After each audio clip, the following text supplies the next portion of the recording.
Hello viewers, welcome to our channel. నేను మీ చరణ్ పరిమి. బంగ్లాదేశ్లో civil war మొదలైపోయింది. Yes, ఎప్పుడు కూడా సివిల్ వార్ అంటే మనకు ఇటు మధ్య ఆసియా దేశాలే గుర్తొస్తాయి. యెమెన్ కావచ్చు, అలాగే గడాఫీని అలాగే సివిల్ వార్లోనే చంపేశారు. అలాగే ఇరాన్లో కావచ్చు, సద్దాం హుస్సేన్ చంపేసిన సంఘటనలు కానీ ఇవన్నీ కూడా ఆయా దేశాల్లో వచ్చిన సివిల్ వార్ల వల్ల జరిగినవే. సో ఆ సామాన్య ప్రజలే వాళ్ళకు కావాల్సిన హక్కులను కాపాడుకోవడం కోసం ప్రభుత్వాన్ని, సైన్యాన్ని ఎదిరించి పోరాడిన పరిస్థితుల్ని మనం సివిల్ వార్ అంటాం. సో ఈ సివిల్ వార్లో ఇప్పుడు మధ్యాసియాలో కొన్ని జరుగుతూనే ఉన్నాయి, కొన్ని అయితే సద్దుమణిగాయి. అక్కడ పరిస్థితి అలా ఉంటే మన సబ్ కాంటినెంట్లో కూడా, ఇండియన్ సబ్ కాంటినెంట్లో కూడా సివిల్ వార్ మొదలైపోయింది. అది కూడా బంగ్లాదేశ్లో.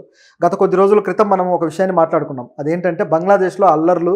ఈ విషయంలో భారతదేశం కూడా జాగ్రత్తగా ఉండాలి. భారతీయులు ఎంతోమంది అక్కడ ఉన్నారు, లేదా భారతదేశ హిందువులు, అంటే అక్కడ బంగ్లాదేశ్ పీపులే అయినా వాళ్ళు హిందూ మతానికి సంబంధించిన వాళ్ళు కాబట్టి అక్కడ వాళ్ళకు కొంత వివక్ష ఎదుర్కొంటున్నారు. కాబట్టి వీరంతా జాగ్రత్తగా ఉండండి అని చెప్పేసి బంగ్లాదేశ్లో ఉన్న భారతదేశ ఎంబసీ కూడా చెప్పడం జరిగింది. ఈ టాపిక్ మనం ఆల్రెడీ మాట్లాడుకున్నాం. సో ఎందుకు ఇక్కడ అల్లర్లు జరుగుతున్నాయని చూస్తే మళ్ళీ మనం ఒకసారి రిమైండ్ చేసుకుంటే, బంగ్లాదేశ్ లిబరేషన్ వార్లో పాల్గొన్న సైనికుల పిల్లలకి ఎంతో కాలంగా రిజర్వేషన్ ఇస్తూ వస్తుంది ప్రభుత్వం.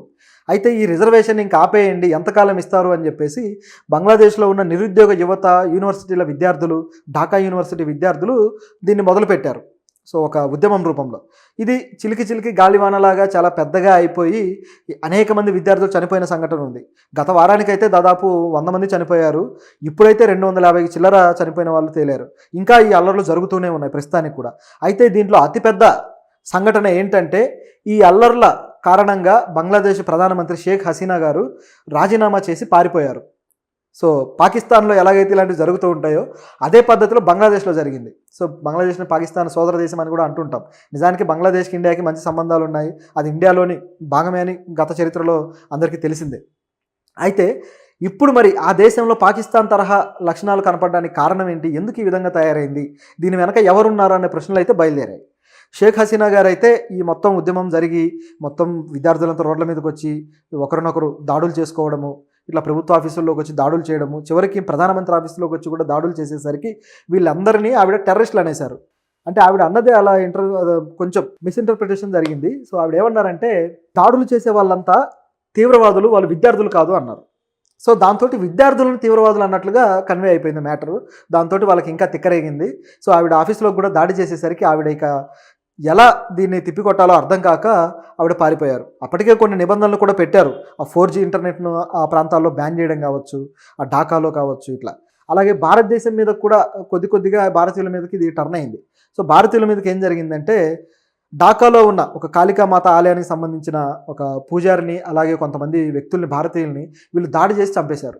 ఆయన పేరు ఐ థింక్ హరగోపాల్ సంథింగ్. అది ఆ వ్యక్తి మీద దాడి చేసి చంపేసి తర్వాత మిగతా ఏవైతే టెంపుల్స్ ఉన్నాయో ఆ టెంపుల్ల మీద దాడి చేయడానికి ప్రణాళికలు రచిస్తున్నారు. సో ఈ అల్లరి మూక వాళ్ళ హక్కుల్ని కాపాడుకునే స్థాయి నుంచి ఇది ఒక మతపరమైన అల్లర్లకు దారితీసింది. ఏమాత్రం సంబంధం లేని టాపిక్గా మారిపోయింది. వాళ్ళు బంగ్లాదేశ్లో ఉన్న హిందువులు కూడా బంగ్లాదేశీ పీపులే, వాళ్ళు ఆ దేశంలోనే ఉన్నారు కదా, ఆ దేశ ప్రజలే కదా, అక్కడే పుట్టి అక్కడే పెరిగిన వాళ్ళే. కానీ ఈ మతపరమైన వివక్ష అనేది బంగ్లాదేశ్లో ఎప్పటి నుంచో నడుస్తూ వస్తుంది. అనేక సార్లు భారతీయుల మీద దాడులు జరిగాయి. మనం గతంలో చెప్పుకున్న వీడియోలో కూడా భారతీయులు జాగ్రత్తగా ఉండాలి అని చెప్పేసి మనం అనుకున్నాం. సరిగ్గా 15 రోజులకి ఈ విధంగా జరిగిపోయింది. ఇంకా అనేక మంది భారతీయులు ఉన్నారు. సో వాళ్ళు ఇప్పుడు ఎటు పోవాలో అర్థం కాని పరిస్థితుల్లో పడ్డారు. అయితే మన దేశంలో కొంత అవకాశం ఉంటుందనుకోండి అలాంటి వాళ్ళు రావడానికి. మామూలుగా రోహింగ్యాలు ఇలాంటి వాళ్ళని అయితే రానివ్వరు, కానీ వేరే దేశాల్లో ఉన్న హిందువులు రానివ్వడానికి మన దేశం ఒక చట్టం కూడా చేసింది. అది పూర్తి స్థాయిలో అమలు అవ్వకపోయినా సరే, ఆ NRC చట్టం అనేది కొద్ది గొప్ప దానికి సంబంధించిన ఒక లిబరల్ ఆలోచనలతోనే ప్రభుత్వం ఉంది కాబట్టి వీళ్ళని తిరిగి శరణార్థులుగా రప్పించుకునే అవకాశం అయితే లేకపోలేదు. సరే, మన దేశం పరిస్థితి ఇలా ఉంటే షేక్ హసీనా గారు ఆ దేశం నుంచి పారిపోయి తిరిగి మన దేశానికే వచ్చారట. ఆవిడ మన దేశంలో తలదాచుకున్నారు. సో ఇప్పుడు బంగ్లాదేశ్ పరిపాలన అంతా కూడా సైన్యం చేతుల్లోకి వెళ్ళిపోయింది.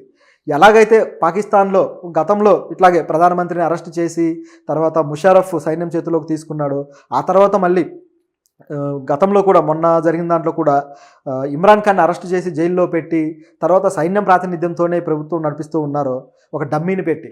సో అదే పద్ధతిలో ప్రస్తుతం ఇప్పుడు ఇక్కడ జరుగుతూ ఉంది బంగ్లాదేశ్లో. చూస్తూ ఉంటే బంగ్లాదేశ్ కూడా ఇలా పాకిస్తాన్ లాగా మారిపోతుందా, ఒక అనిశ్చిత దేశంగా మారుతుందా అనే డౌట్లు అయితే వస్తున్నాయి. సో మరి ఏం జరుగుతుందో చూడాలి.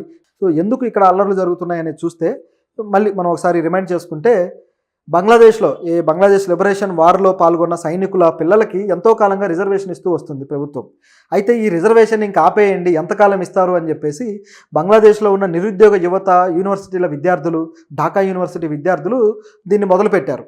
సో ఒక ఉద్యమం రూపంలో ఇది చిలికి చిలికి గాలివానలాగా చాలా పెద్దగా అయిపోయి అనేక మంది విద్యార్థులు చనిపోయిన సంఘటన ఉంది. గత వారానికైతే దాదాపు 100 మంది చనిపోయారు. ఇప్పుడైతే 250 చిల్లర చనిపోయిన వాళ్ళు తేలారు. ఇంకా ఈ అల్లర్లు జరుగుతూనే ఉన్నాయి ప్రస్తుతానికి కూడా. అయితే దీంట్లో అతిపెద్ద సంఘటన ఏంటంటే ఈ అల్లర్ల కారణంగా బంగ్లాదేశ్ ప్రధానమంత్రి షేక్ హసీనా గారు రాజీనామా చేసి పారిపోయారు. సో పాకిస్తాన్లో ఎలాగైతే ఇలాంటివి జరుగుతూ ఉంటాయో అదే పద్ధతిలో బంగ్లాదేశ్లో జరిగింది. సో బంగ్లాదేశ్ని పాకిస్తాన్ సోదర దేశం అని కూడా అంటుంటాం. నిజానికి బంగ్లాదేశ్కి ఇండియాకి మంచి సంబంధాలు ఉన్నాయి. అది ఇండియాలోని భాగమే అని గత చరిత్రలో అందరికీ తెలిసిందే. అయితే ఇప్పుడు మరి ఆ దేశంలో పాకిస్తాన్ తరహా లక్షణాలు కనపడడానికి కారణం ఏంటి? ఎందుకు ఈ విధంగా తయారైంది? దీని వెనక ఎవరున్నారు అనే ప్రశ్నలు అయితే బయలుదేరాయి. షేక్ హసీనా గారు అయితే ఈ మొత్తం ఉద్యమం జరిగి మొత్తం విద్యార్థులంతా రోడ్ల మీదకి వచ్చి ఒకరినొకరు దాడులు చేసుకోవడము, ఇట్లా ప్రభుత్వ ఆఫీసుల్లోకి వచ్చి దాడులు చేయడము, చివరికి ప్రధానమంత్రి ఆఫీసులోకి వచ్చి కూడా దాడులు చేసేసరికి వీళ్ళందరినీ ఆవిడ టెర్రరిస్టులు అనేశారు. అంటే ఆవిడ అన్నదే అలా కొంచెం మిస్ఇంటర్ప్రిటేషన్ జరిగింది. సో ఆవిడ ఏమన్నారంటే దాడులు చేసే వాళ్ళంతా తీవ్రవాదులు, వాళ్ళు విద్యార్థులు కాదు అన్నారు. సో దాంతో విద్యార్థులను తీవ్రవాదులు అన్నట్లుగా కన్వే అయిపోయింది మ్యాటరు. దాంతో వాళ్ళకి ఇంకా తిక్కరేగింది.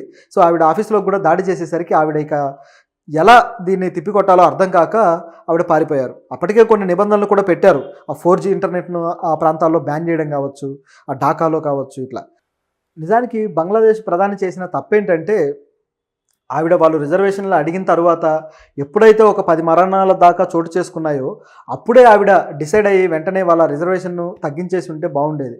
కానీ ఆ విధంగా చేయలేదు. లేదా కనీసం ఏ ఉద్యోగాల కోసం అయితే వాళ్ళు అడుగుతూ ఉన్నారో ఇమీడియట్గా నోటిఫికేషన్లు రిలీజ్ చేసినా బాగుండేది. ఆ పని కూడా ఆవిడ చేయలేదు. వాళ్ళని తీవ్రవాదులని ముద్రలు వేయడం కావచ్చు, ఎలాగైనా సరే కంట్రోల్ చేయాలని ఇంటర్నెట్ బ్యాన్ చేయడం. ఇంటర్నెట్ బ్యాన్ వల్ల కొంత కమ్యూనికేషన్ దెబ్బతింటుంది కాబట్టి ఈ గ్రూపులు, అల్లరి మూకలు ఇవన్నీ కూడా కలుసుకునే అవకాశం తగ్గుతుంది. అది కొంతవరకు నయమే. కానీ యూనివర్సిటీల పరిస్థితి ఏంటి? కొన్ని యూనివర్సిటీలు మూసేశారు. కానీ వీళ్ళు రోడ్ల మీదకి వచ్చి ఈ సోషల్ మీడియా ద్వారా కమ్యూనికేట్ అయ్యి తిరిగి ఉద్యమాన్ని ఈ విధంగా అంటే ప్రధానమంత్రి దిగిపోవాలి అనే స్థాయికి ఉద్యమాన్ని మార్చారు.